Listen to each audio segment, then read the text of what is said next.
spécialité. So you have chosen this painting, right? Yes. Why do you want to comment this painting as a demonstration of the exhibition? Well, I just think these are so extremely modern in their coupling, and we don't know, these are not couples. This is his friend, this is perhaps the woman with whom he had a long relationship through most of his adult life. Relationship, which means? Relationship means that she was there. You know, she was, as an a friend. actress. Yeah, but she ends up at Petit Genevilliers. He leaves her his house in his will. He changes. So she was, I'd say, more than a friend. But anyway. We don't know, right? We don't know. We just don't know. There are lots of things we don't know. And this exhibition tried to find out as much as we could about who these people are. But there are still questions. Because the hidden question is, was Caillebotte gay? Well, is that a question? You have the answer? I don't know. I don't believe so. I think you can have many men looking at men and men admiring men admiring nude men without being gay. I think it's not necessarily so. But if you have an obsession for men, it means something, no? I'm not sure if it was an obsession. 70% of the figures painted represent men. And I think that's just the time he lived in. Instead of being like Renoir, who had to sell, so what's he going to paint? He's going to paint beautiful women because that's what men want to look at. He didn't need to sell. And he's painting his intimates. But look at Degas, he didn't need to sell. He did, though. But he was painting some fan to make his money. He was painting... And most of the time he was very reluctant to sell, but he was always representing women. Yeah, but he didn't do portraits of women so much. He did women in ballet, women in action, working women. At bus, in the bus. Yes. But Caillebotte is not... He's painting his world, his intimates. And so you think it's not an accurate question to wonder if I think it's an interesting question to ask, especially because when you look at this at face value, you think, oh my gosh. But I think that's his world. He's grown up with brothers. He has male friends because he belongs to cercle de this and that. He's really involved in clubs, and males were involved in clubs and women weren't. Yes, so his course. world is male. But anyway, women were not allowed to do anything except embroideries, exactly. Right? And you see that, his mother, working on her embroidery. That's why these, I think, are so extraordinary, because they give women agency.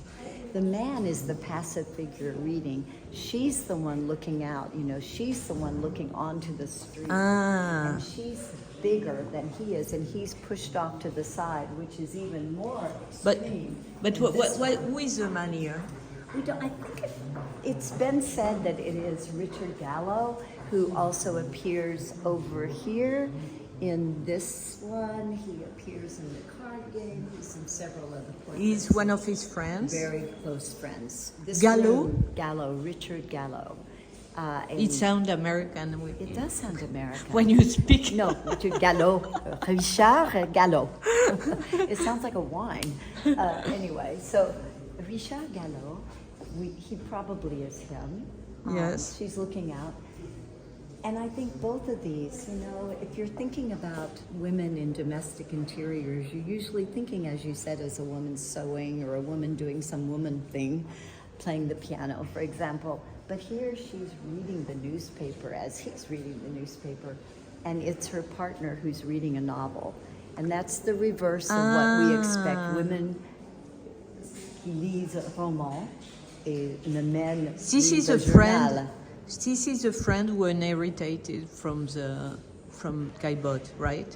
She's a friend. Yeah, a very close friend. It's the same woman. So it's interesting because I ask you to select one painting and you choose painting with women. I do choose it because I think the relationship, I think that Caillebotte is very aware of relationships. I mean, he's reading novels as everyone else is, but I think this divan is the same divan that the nude is on. Can we go and see the nude? Yeah, but if you think about it, look how little he is. Yes, true. So he's making he's doing something very funny here. And the divan is part of his expressing something. There's the divan there. There it is there. So it appears many times used for what he needs to express. And so And can then we here, comment the on divan this becomes painting? enormous.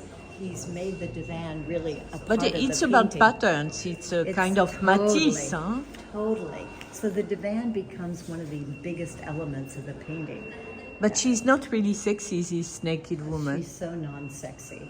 Yes, so she non-sexy. seems to be a bit starving. Do we know? Well, she's definitely has a little bit of, I don't know, anorexia. I'm not sure, but she's, but her hair is piled up, and I just love the fact that these boots are very similar to the boots on the man at his true. back.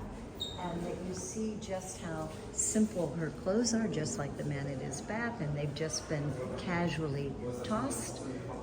She's just, she's undressed quickly, and she is... Well, because one there. can see her.